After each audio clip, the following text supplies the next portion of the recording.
दुनिया एक turning point पर है। न्यूक्लियर आर्सेनल बढ़ रहे हैं और टेंशन बढ़ रही है। लेकिन कौन सा देश अपनी न्यूक्लियर कैपेबिलिटीज को सबसे तेजी से बढ़ा रहा है?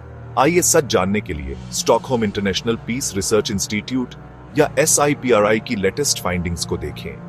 आज 9 देशों के पास न्यूक्लियर वेपन है। United States, Russia, China, France, United Kingdom, India, Pakistan, North Korea और इजराइल। SIPRI की 2025 ईयर बुक के अनुसार उन सभी ने 2024 में अपने आर्सेनल को मॉडर्नाइज्ड और एक्सपैंड किया। लेकिन एक देश अपनी तेज ग्रोथ के लिए सबसे अलग है। चाइना अपना न्यूक्लियर आर्सेनल बाकी देशों से ज्यादा तेजी से बना रहा है। 2025 की शुरुआत तक चाइना के पास लगभग 600 वॉरहेड्स हो चुके थे, जो 2030 से हर साल करीब 100 वॉरहेड्स बढ़ रहे हैं। यह बहुत तेजी से हो रहा है क्योंकि इंफ्रास्ट्रक्चर में बहुत ज्यादा पैसा लगाया जा रहा है। बीजिंग 305 नए साइलो बना रहा है। इंटरकॉन्टिनेंटल बैलिस्टिक मिसाइलों या ICBMs के लिए नॉर्दर्न चाइना के 3 डेजर्ट फील्ड्स में और ईस्टर्न चाइना के 3 पहाड़ी इलाकों में। एक्सपर्ट्स का कहना है कि चाइना 2030 तक रशिया या US के बराबर ICBMs बना सकता है। चाइना की तेजी से बढ़ती हुई इस ताकत के बावजूद वह अब भी सुपर पावर्स से पीछे है।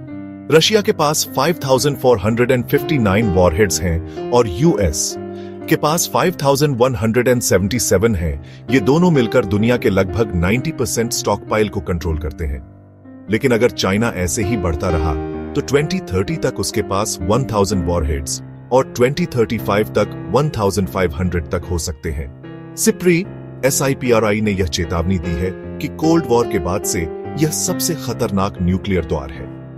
आर्म्स कंट्रोल एग्रीमेंट्स कमजोर हो रहे हैं और ग्लोबल टेंशन बढ़ रही है। SIPRI के डायरेक्टर डैन स्मिथ कहते हैं, चाइना अपनी न्यूक्लियर ताकत को लगातार बढ़ा रहा है, जो एक नई आर्म्स रेस की निशानी है। चाइना अकेला नहीं है। इंडिया ने भी अपना आर्सेनल बढ़ाकर 180 वॉरहेड्स कर दिया है। नए मिसाइल सिस्टम्स भी लाए हैं। पाकिस्तान के पास 170 वॉरहेड्स हैं, जबकि नॉर्थ कोरिया के पास लगभग 50 हैं। इजराइल हालांकि सीक्रेटिव है, पर माना जाता है कि उसके पास 90 वॉरहेड्स हैं और वो अपनी कैपेबिलिटीज को अपग्रेड कर रहा है। चाइना की फॉरेन मिनिस्ट्री कहती है कि उसकी न्यूक्लियर पॉलिसी डिफेंसिव है, सिर्फ उतना ही रखती है जितना नेशनल सिक्योरिटी के लिए चाहिए। पर क्रिटिक्स कहते हैं कि ये तेजी से हो रहा एक्सपेंशन ग्लोबल पावर डायनामिक्स को बदल सकता है। जैसे जैसे न्यूक्लियर आर्सेनल्स बढ़ रहे हैं, दुनिया के सामने एक क्रिटिकल सवाल है, क्या डिप्लोमेसी एक नई आर्म्स रेस को रोक सकती है या हम एक ज्यादा डेंजरस फ्यूचर की तरफ बढ़ रहे हैं? इन्फॉर्म्ड रहें और अमन की उम्मीद करें।